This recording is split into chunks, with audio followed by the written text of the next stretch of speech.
So hello guys, welcome back to Pravesh sir classes. और अभी तक यारो हमने 5 चैप्टर ऑलरेडी कंप्लीट कर चुके हैं। ठीक है, तो बेसिक बहुत हो गया है हमारा पूरा कंप्लीट, और हमारा एक प्रैक्टिकल का भी चैप्टर हो गया है। अगेन मैं एक चैप्टर के साथ आया हूँ जो कि है basically rules of debit and credit, या आप बोल सकते हो प्रोसीजर ऑफ अकाउंटिंग, की अकाउंटिंग बेसिकली हम करते कैसे। ये भी थोड़ा बहुत थियोरटिकल है, लेकिन ये बहुत इम्पॉर्टेंट है। ये वीडियो आपको बहुत अच्छे से समझनी पड़ेगी, क्योंकि ये पूरी फाउंडेशन की नींव रखता है। मतलब आप पूरी जनरल एंट्री इसी चैप्टर के बेसिस पे सीखने वाले हो।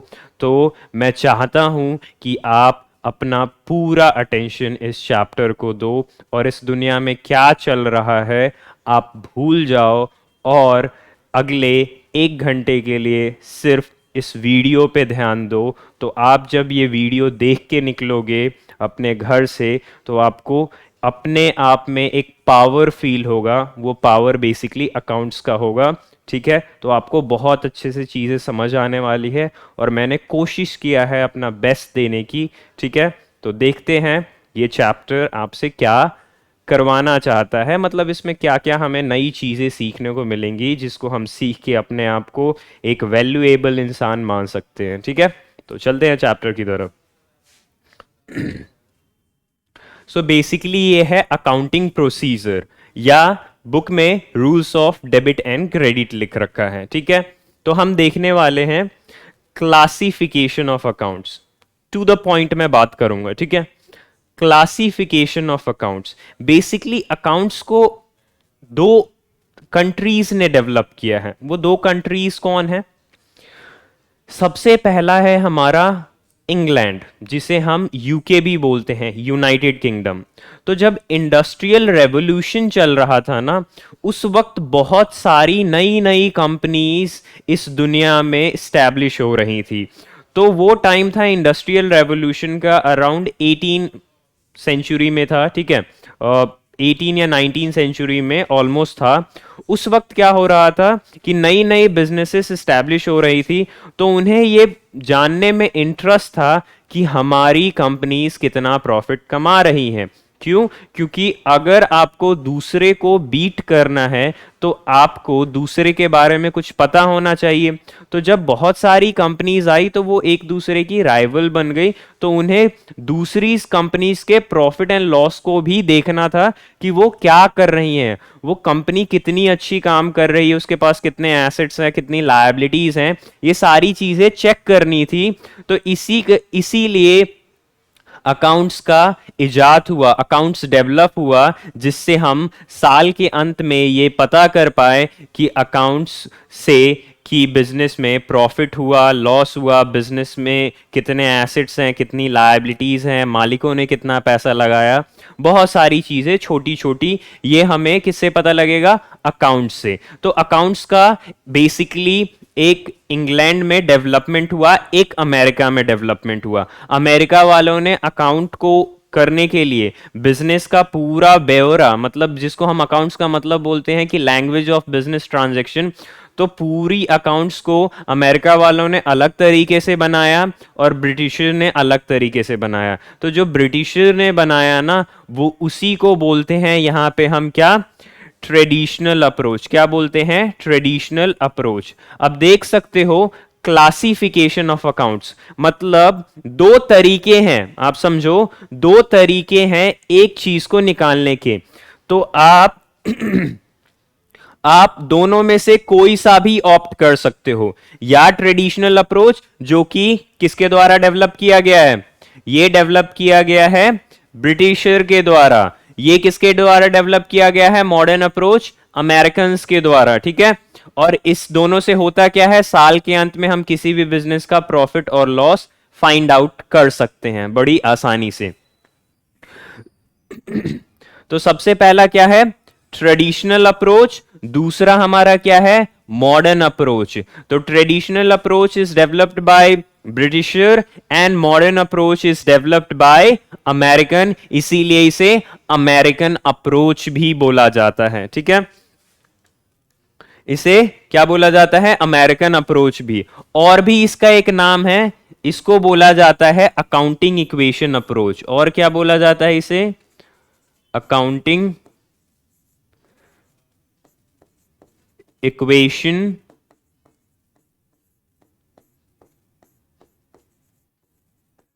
अप्रोच। आप इन तीनों नाम को याद रखो, क्योंकि इन तीनों में से कोई सा भी पूछा नहीं जा सकता। आपको इन्हीं से अकाउंटिंग करनी है और मे बी इस चैप्टर से पूछा भी जा सकता है, ठीक है। ट्रेडिशनल अप्रोच, जो कि बेसिकली ब्रिटिशर द्वारा डेवलप किया है, तो मैं इसको बोल सकता हूं ब्रिटिशर अप्रोच।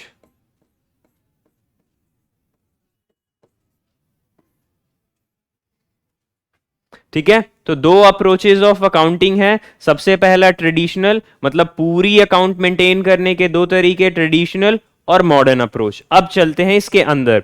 तो मैं अभी आपको ट्रेडिशनल अप्रोच को पूरी डिटेल में एक्सप्लेन करने वाला हूं, और आप इससे रिलेट भी कर पाओगे एक मूवी जो कि मैं बीच में बताने वाला हूं, ठीक है। तो ट्रेडिशनल अप्रोच, अब ट्रेडिशनल अप्रोच के अंदर ना पूरी अकाउंट्स को दो हिस्सों में डिवाइड कर दिया गया। कितने हिस्सों में? दो हिस्सों में। सबसे पहला हिस्सा क्या कहलाएगा? सबसे पहला हिस्सा पर्सनल अकाउंट। पर्सनल, जो व्यक्तियों से रिलेटेड हो, पर्सनल। इम्पर्सनल अकाउंट, जो कि व्यक्ति से रिलेटेड ना हो। पर्सनल, जो कि व्यक्ति से रिलेटेड हो। इम्पर्सनल, जो व्यक्ति से रिलेटेड ना हो। तो personal accounts, impersonal account, right. अब पर्सनल अकाउंट के अंदर भी तीन अकाउंट आ जाते हैं। पर्सनल अकाउंट के अंदर भी तीन सब हेड्स आ जाते हैं। सबसे पहला क्या है? Natural person. आप बस अभी नाम सुनो, इसको एक्सप्लेन करूंगा बाद में, ठीक है। तो सबसे पहला है नेचुरल पर्सनल अकाउंट। सेकंड हमारा क्या है? Artificial personal account. थर्ड क्या है हमारा? Representative personal account. Natural person, जो कि क्रिएशन हो गॉड का। आर्टिफिशियल पर्सन, जो कि लॉ के द्वारा बनाया गया हो। और रिप्रेजेंटेटिव पर्सन, जो किसी को रिप्रेजेंट करता हो, right. Impersonal account, impersonal account के अंदर दो चीजें, एक रियल अकाउंट। रियल अकाउंट वो अकाउंट जो कि एसेट से रिलेटेड हो। और नॉमिनल अकाउंट। नॉमिनल अकाउंट कौन सा अकाउंट? नॉमिनल अकाउंट वो अकाउंट जो कि एक्सपेंस और इनकम से रिलेटेड हो, ठीक है। अब इसको देखते हैं डिटेल में। What is personal account? अगर आपसे कोई पूछे थ्योरी में कि पर्सनल अकाउंट होता क्या है, तो basically personal account are those account which is related to person. जो कि किससे रिलेटेड हो? Which is related to person. सबसे पहला, what is personal account? So personal account are those account which is related to person. अब यहां पे I.E लिखा है। किसी किसी बच्चे को इसका मतलब भी नहीं पता होता है। I.E का मतलब यहां पे एग्जाम्पल नहीं है। I.E का मतलब है यहां पे दैट इज। और ये हम लिखते क्यों हैं? ये हम दैट इज लिखते क्यों हैं? क्योंकि यहां पे जो लाइन यहां पे मैंने बोली है ना, अगर ये आपको अच्छे से समझ नहीं आया तो दैट इज मैं उसको और अच्छे से एक्सप्लेन करने की यहां पे कोशिश कर रहा हूं, ठीक है। दैट इज इंडिविजुअल, आप और मेरे जैसे आम लोग। Individual, bank. अब ये बैंक सर पर्सन कैसे है, डिस्कस करेंगे। फर्म, अब फर्म क्या होता है? फर्म बेसिकली ना, आप जब 12th क्लास में जाओगे तो आपको बहुत अच्छे से क्लियर होगा फर्म का मतलब। जब हम एक सिंगल ओनर होता है किसी भी बिजनेस का, तो उसे हम बोलते हैं सोल प्रोप्राइटरशिप। जब कभी भी एक से ज्यादा व्यक्ति मिलके बिजनेस स्टार्ट करे ना, उसे बोलते हैं पार्टनरशिप। और उस जो बिजनेस है ना, उसे ही फर्म बोलते हैं। तो अगर कोई पार्टनर्स मिलके कोई बिजनेस कर रहे हैं तो उस बिजनेस को हम बोलेंगे फर्म। आई गेस आपको अच्छे से क्लियर होगा फर्म का मतलब।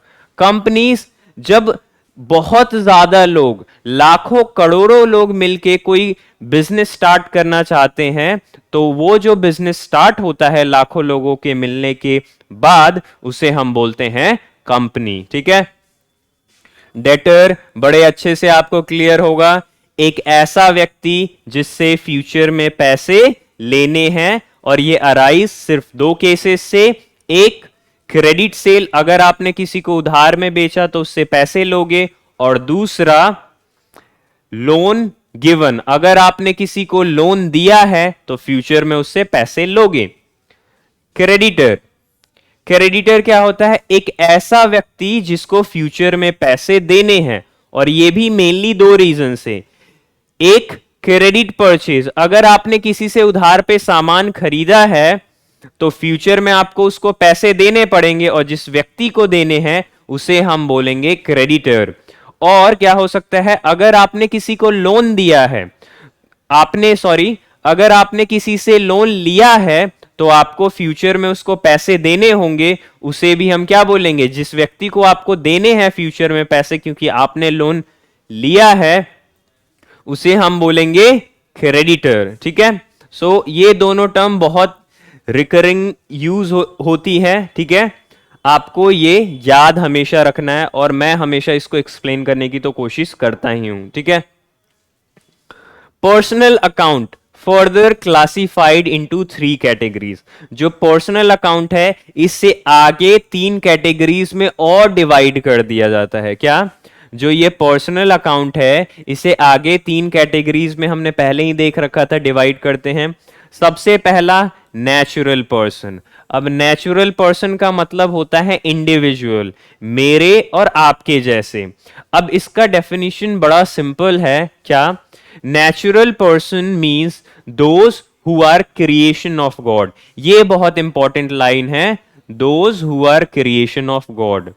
वो लोग जो भगवान के द्वारा बनाए गए हैं, are make creation of god, basically those who are made by the god, भगवान के द्वारा बनाए गए हैं, उसे हम क्या बोलते हैं, natural person. Like me and you, सबके कुछ नाम है, लाइक राम, सोहन, सुनीता, रोशन, मोहन, मोहित, ये सारे क्या हैं, हमारे natural person. So it includes all individual names. इसमें क्या इंक्लूड होते हैं, सारे के सारे इंडिविजुअल नेम, लाइक रोशन, ठीक है, यहां पे रोहन, रोशन, मोहित, आशीष, ठीक है, ये सारे क्या हैं, आपके इंडिविजुअल नेम्स हैं जो कि नेचुरल पर्सन अकाउंट में आएंगे, ठीक है। दूसरा, आर्टिफिशियल पर्सनल अकाउंट। अब ये आर्टिफिशियल पर्सनल अकाउंट का मतलब क्या है,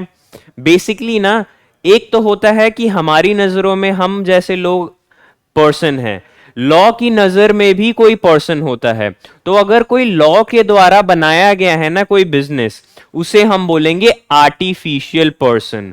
आर्टिफिशियल का बेसिकली मतलब होता है मैन मेड। अगर किसी आदमी ने कोई चीज बनाया है तो उसे बोलेंगे आर्टिफिशियल। उसी तरीके से आर्टिफिशियल पर्सनल अकाउंट, जो कि आदमी के द्वारा बिजनेस बनाया गया है और लॉ की नजर में वो क्या है, व्यक्ति है, उसे बोलेंगे आर्टिफिशियल पर्सनल अकाउंट। तो उसी बात को, these are those which is person, जो कि व्यक्ति है, which is person in the eyes of law. Law की नजर में वो क्या है, व्यक्ति हैं, उन्हें हम क्या बोलते हैं, artificial. Like company, firm, cooperative society. Cooperative society basically ना, जब एक से ज्यादा लोग मिलके कुछ भलाई के लिए करते हैं। कोऑपरेटिव सोसाइटी आपको बिजनेस में भी पढ़ने को मिलेगा।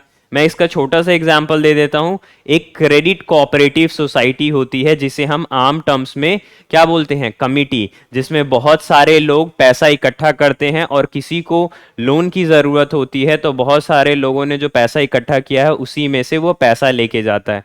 फिर इसको बनाने की जरूरत क्यों है, बेसिकली जो इसमें से पैसा निकाल के ले जाता है उसको इस पे इंटरेस्ट नहीं देना होता है, वो बस इंस्टॉलमेंट्स में प्रिंसिपल अमाउंट ही पे करता है, उसको इंटरेस्ट नहीं देना होता है, जिसे हम नॉर्मल टर्म्स में कमिटी बोलते हैं और टेक्निकल टर्म्स में क्रेडिट कोऑपरेटिव सोसाइटी। बिजनेस में आपको पढ़ने को मिलेगा, आप डिटेल से पढ़ना और घर वालों से पूछना कि मम्मी मम्मी, पापा पापा, कमिटी का मतलब क्या होता है, ठीक है, और फिर रिलेट करना उसको, ठीक है।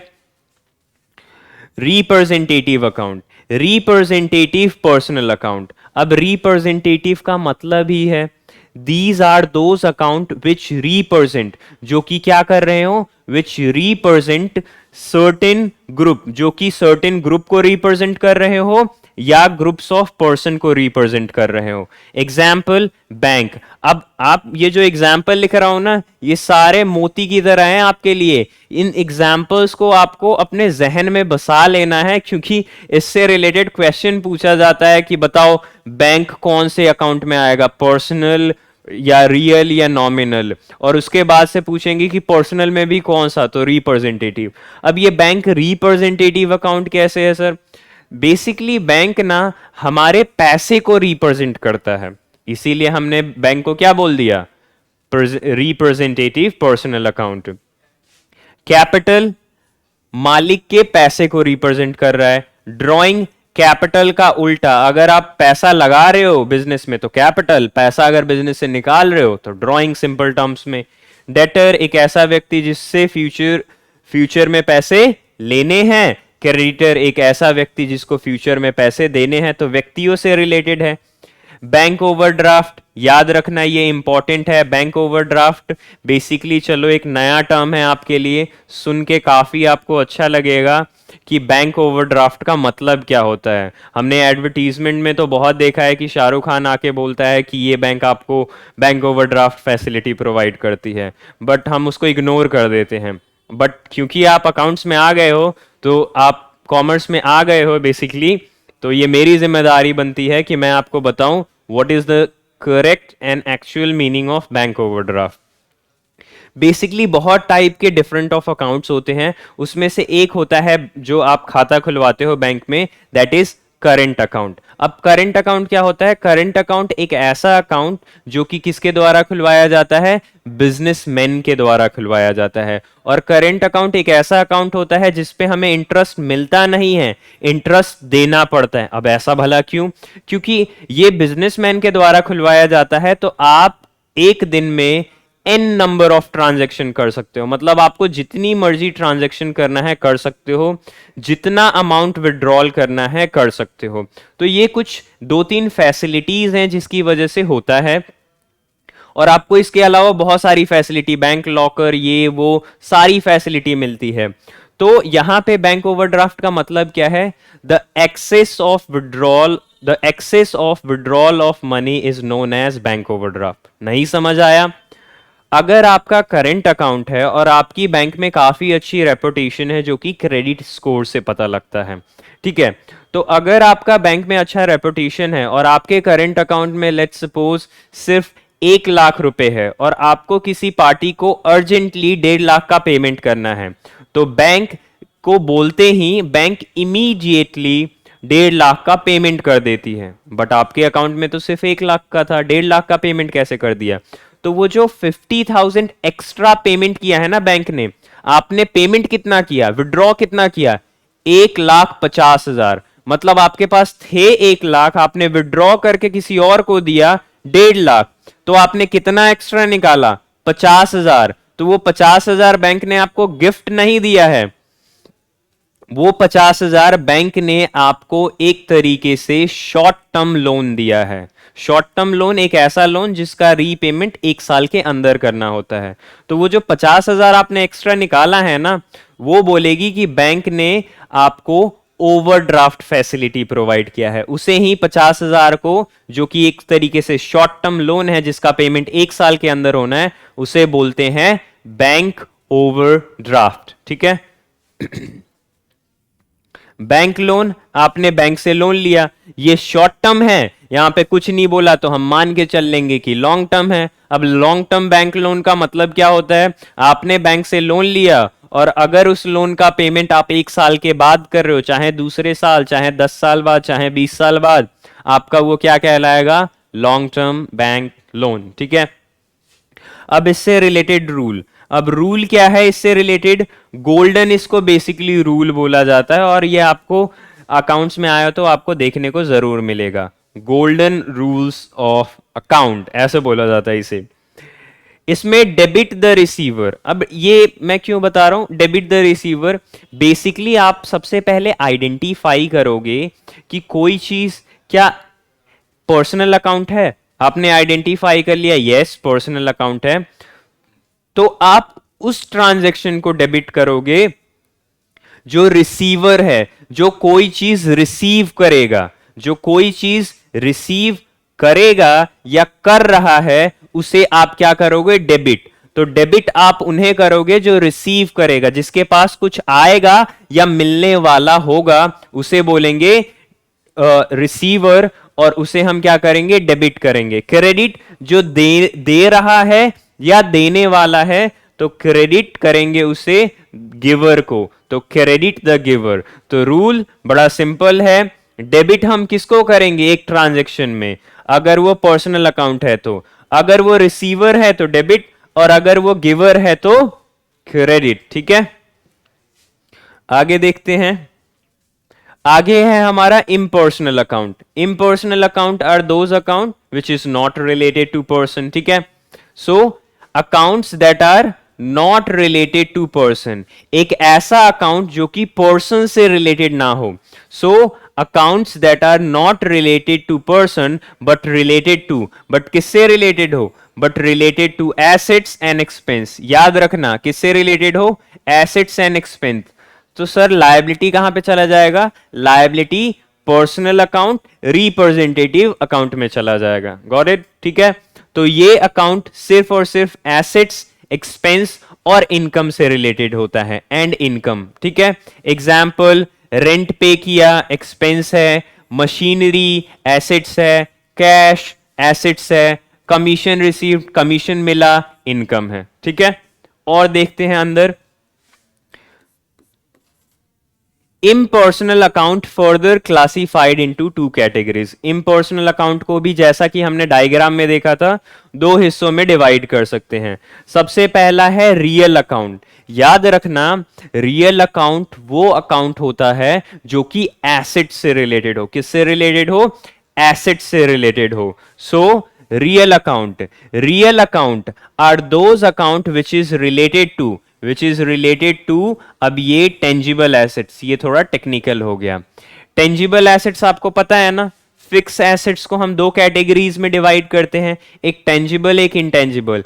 Tangible assets are those assets which can be seen और टच्ड, एक ऐसा एसेट्स जिसे हम देख या छू सकते हैं। लाइक मशीनरी को आप देख सकते हो, छू सकते हो, कैश को देख सकते हो, छू सकते हो। Tangible assets and intangible assets. Intangible assets क्या होते हैं, इंटेंजिबल एसेट्स एक ऐसा एसेट्स जिसे हम ना ही तो देख सकते हैं ना ही छू सकते हैं। लाइक गुडविल, आपकी रेपुटेशन है, ना ही तो आप उसे देख सकते हो ना ही रेपुटेशन को छू सकते हो।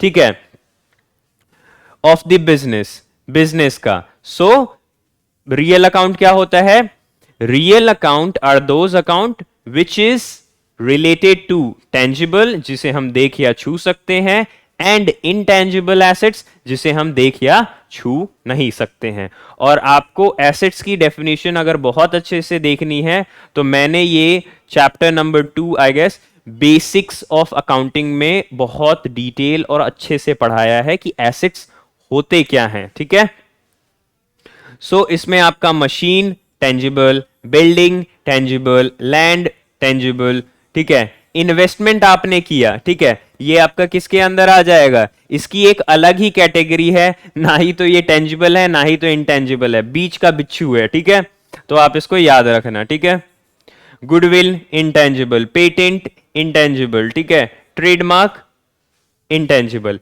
गुडविल आपकी रेपुटेशन है, ब्रांड वैल्यू है, मान लो किसी की कंपनी की ब्रांड वैल्यू है, गुडविल है, नाम है, तो उसके यहां से ज्यादा बिक्री होती है, सेल्स होता है। पेटेंट का बेसिकली मतलब होता है आपने कोई नया आविष्कार किया, कोई नया चीज इन्वेंट किया, या किसी भी चीज को करने का आपने नया तरीका ढूंढा, तो आप उस पे क्या कर सकते हो, पेटेंट करवा सकते हो, मतलब उस पे अपने नाम की रजिस्ट्री करवा सकते हो। तो फ्यूचर में उस चीज को देख के कोई और वैसा ही प्रोडक्ट नहीं बना सकता। अगर वो बनाना चाहता है वैसा प्रोडक्ट तो वो आपसे पहले पूछेगा तभी बनाएगा। ठीक है, ट्रेडमार्क मतलब एक तरीके से आप देखते नहीं हो, नाइकी का ऐसे ट्रेडमार्क होता है, उसके बाद से मैकडोनल्ड्स का बड़ा सा एम होता है, ठीक है, प्यूमा का जैगवार जैसा बना रहता है, ठीक है। तो ये सारे क्या हैं, ट्रेडमार्क है, आप इनकी भी कॉपी नहीं कर सकते हो। मतलब नाइकी में जैसे निशान है ना, आप कोई किसी शूज पे वैसा निशान नहीं हो सकता। आप बोलोगे कि सर ऐसे तो जूते मिलते हैं, तो आप, एक होता है ना कि आप चोरी भी कर रहे हो तो बहुत छोटी करोगे तो पता नहीं लगेगा। तो ये जो गली वगैरह के होते हैं ना कारीगर वगैरह, ये अगर उसका लोगो लगा के गलियों में बेचते हैं तो उन्हें कोई फर्क नहीं पड़ता। लेकिन अगर कोई ऐसा ही नाइकी का निशान लेके आके और उनका टक्कर देने लगे तो वो केस करेंगे और नाइकी वाले ही जीतेंगे, क्योंकि उनकी आप ट्रेडमार्क की कॉपी कर रहे हो, जो कि अलाउ नहीं है, ठीक है। इसका रूल क्या है, कॉपीराइट। कॉपीराइट का मतलब क्या होता है, कॉपीराइट बेसिकली जो आप बुक्स पढ़ते हो ना, बुक्स के लास्ट या शुरू में लिखा हो सकता है, आप देखोगे piracy is not allowed. Piracy का मतलब होता है, मान लो एक टीएस ग्रेवाल की अकाउंट्स की बुक है, तो मैं ऐसा नहीं कर सकता कि टीएस ग्रेवाल की बुक की पूरी कॉपी कर लूं, सारे जो मटेरियल है उसके अंदर से सेम एज इट इज उठा के बस उसके पेज के कलर चेंज कर दूं, ऊपर का कवर चेंज कर दूं और राइटर लिख दूं बाय राजन कुमार, तो ये पायरेसी कहलाता है।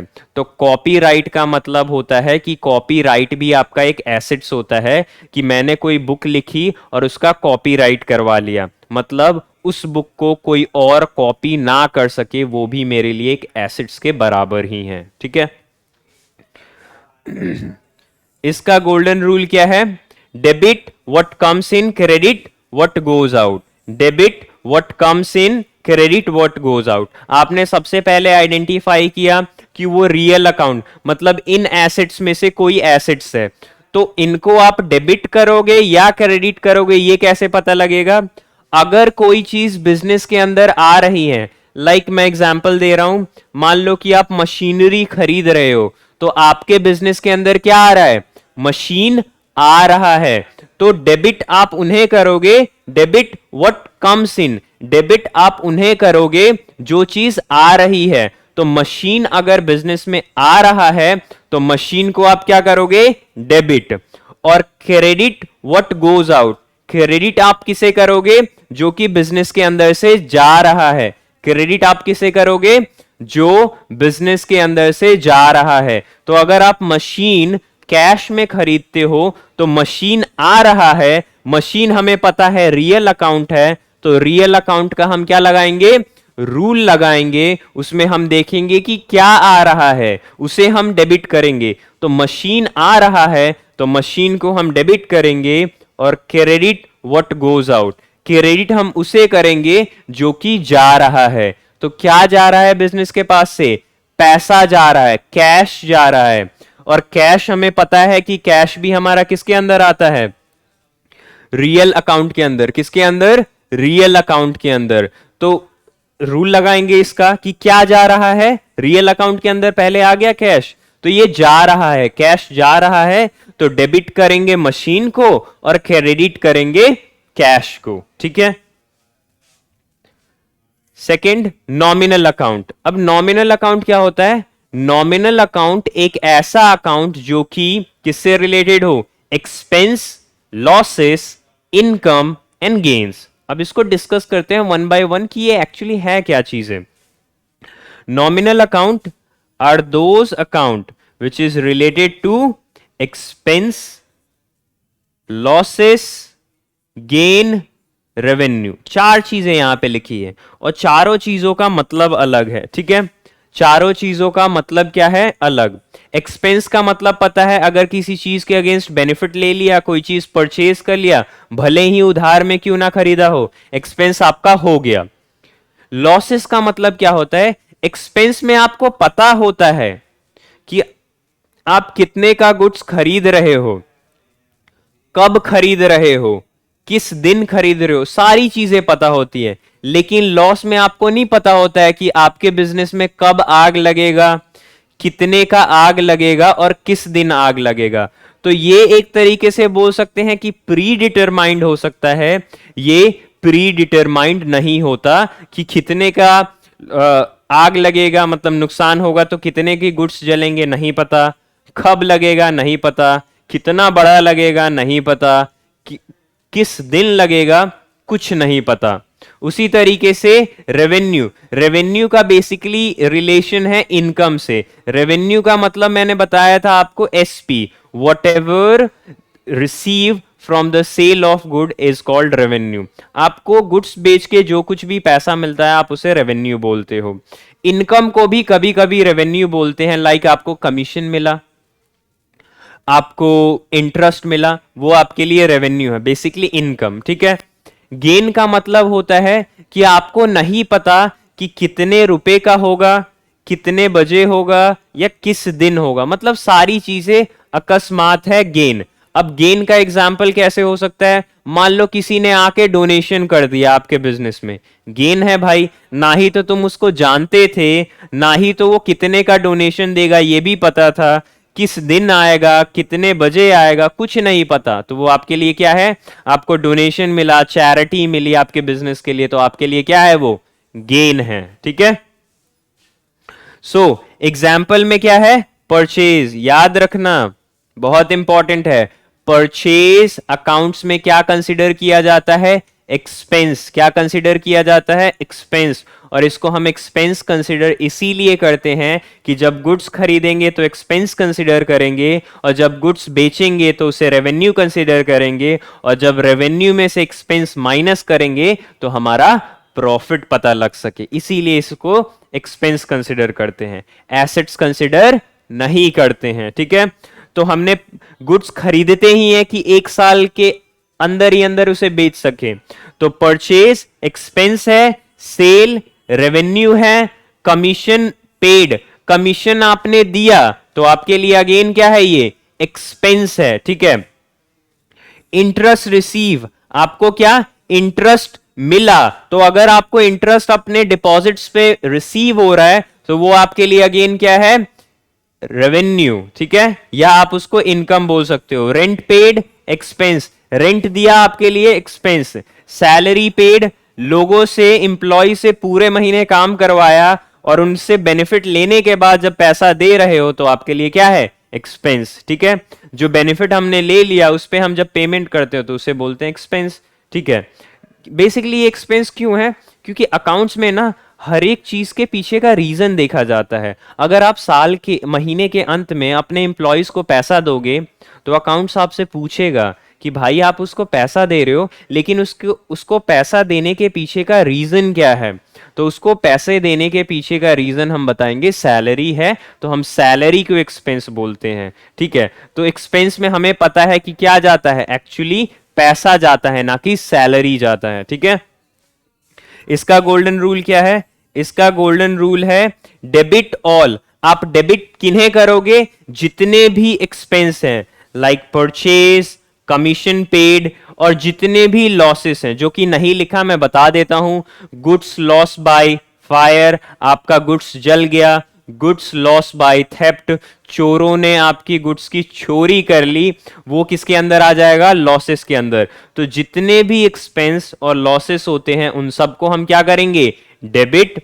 और क्रेडिट किन्हें करेंगे, जितने भी इनकम, लाइक इंटरेस्ट रिसीव्ड, ये आपके लिए क्या है, इनकम है। गेन, डोनेशन, चैरिटी रिसीव, ये आपके लिए क्या है, गेन।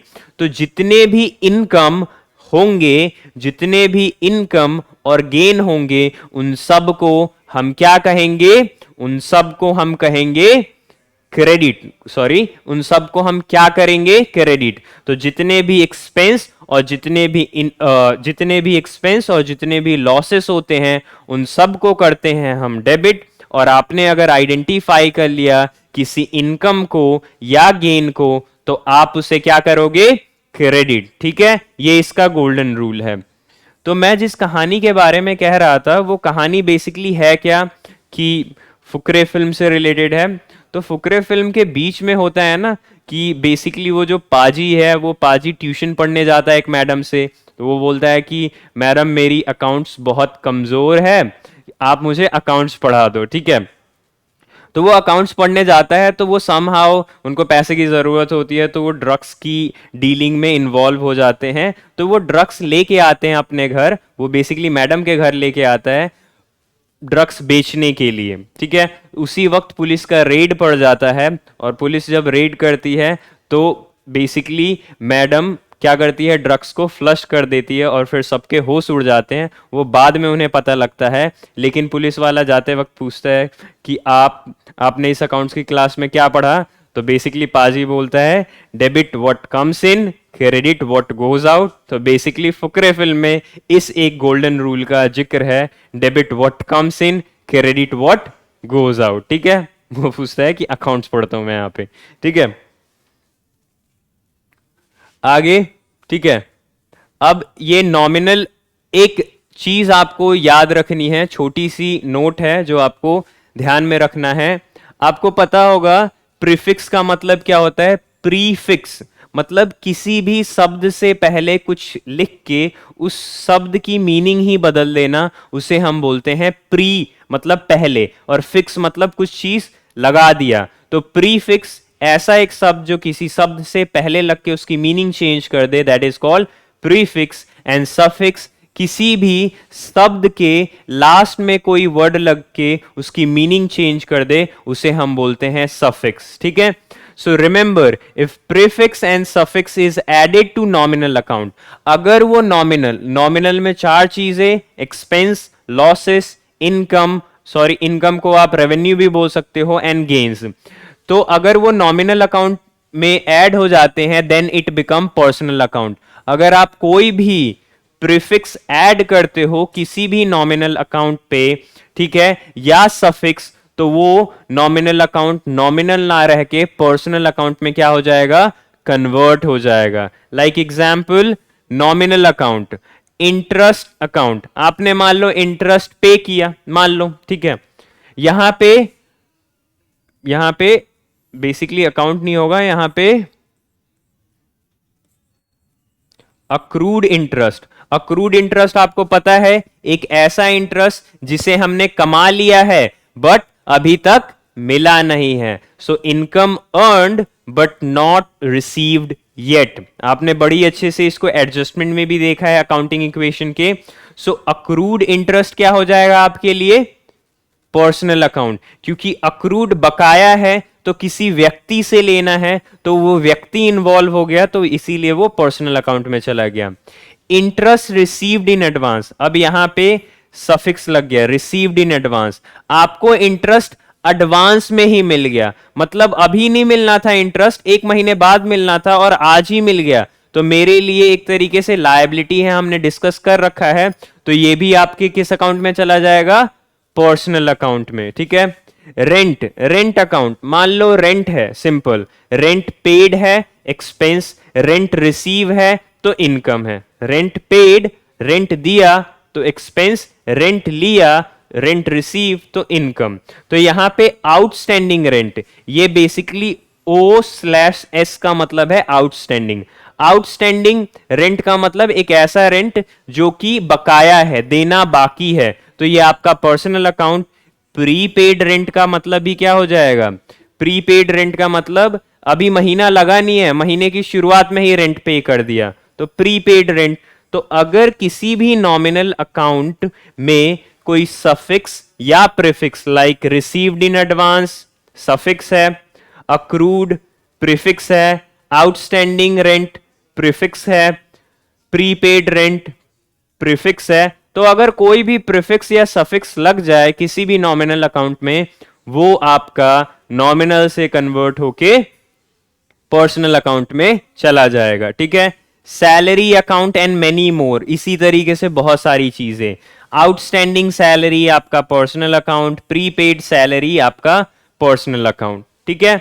सो इस चैप्टर में हमने आधा पोर्शन कंप्लीट कर लिया, जो कि हमारा था ट्रेडिशनल अप्रोच या ब्रिटिशर्स अप्रोच, जो कि अकाउंट्स को करने का एक तरीका बताते हैं कि आप अकाउंट्स इस तरीके से कर सकते हो, और अमेरिकन भी सेम अकाउंट्स बनाने का तरीका बताते हैं। तो दोनों एक तरीका है एक ही चीज को करने का, तो आप दोनों में से कोई सा भी तरीका ऑप्ट कर सकते हो। अब मैं आपसे कुछ बहुत इंपॉर्टेंट बात करने वाला हूं। ये जो ट्रेडिशनल अप्रोच है ये बेसिकली डेवलप हुआ था 1800 में कुछ, ठीक है।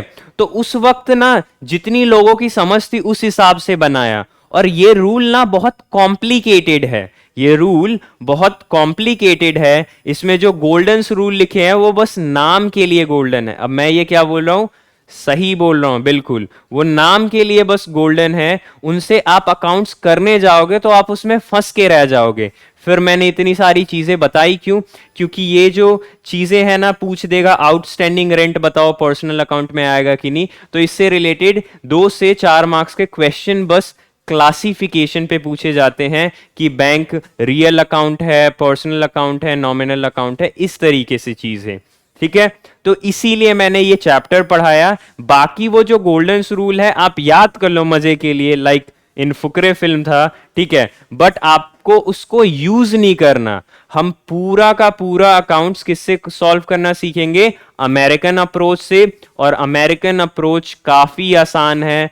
उसको याद करने के रूल्स मैंने काफी सिंप्लीफाई कर रखे हैं जो आपको बहुत पसंद आएगा। तो हम पूरी की पूरी अकाउंट्स किससे सीखने वाले हैं, अमेरिकन अकाउंटिंग अप्रोच से सीखने वाले हैं। ये जो ट्रेडिशनल अप्रोच है इसको हमने सीख लिया कि भाई एक ये भी तरीका होता है अकाउंट्स को करने का, बट हम इसे यूज जनरल एंट्री या पूरे अकाउंट्स में नहीं करेंगे, ठीक है। क्योंकि जो सीए वगैरह बनते हैं ना वो सब भी ये नहीं करते हैं, वो भी मॉडर्न अकाउंटिंग अप्रोच से ही करते हैं, क्योंकि वो काफ़ी सिंप्लीफाई है और काफ़ी इजी टू यूज़ है, और उसको जो पढ़ता है उसे पूरी अकाउंट समझ आती है। इसे पढ़ते हो आप कंफ्यूज रहते हो, और कभी कभी बच्चों को पता नहीं होता तो वो ट्रेडिशनल और मॉडर्न अकाउंटिंग अप्रोच दोनों को मिक्स कर देते हैं और फिर रूल लगाते रहते हैं, जिसका कोई फायदा नहीं है। तो मैंने आपको बस इसलिए बताया कि आपको पता रहे कि ऐसी कोई चीज होती है, लाइक ये बोल सकते हो अकाउंट्स की हिस्ट्री है,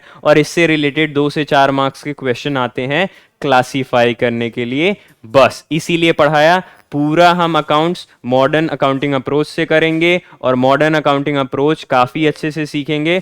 और 11 12 सीए, आपको सीए में एसीसीए कुछ भी कोर्स करना है आप मॉडर्न अकाउंटिंग अप्रोच से ही करोगे। सो आई होप आपको ये क्लास पसंद आई होगी, ठीक है। So I will see you in the next video. Bye bye guys.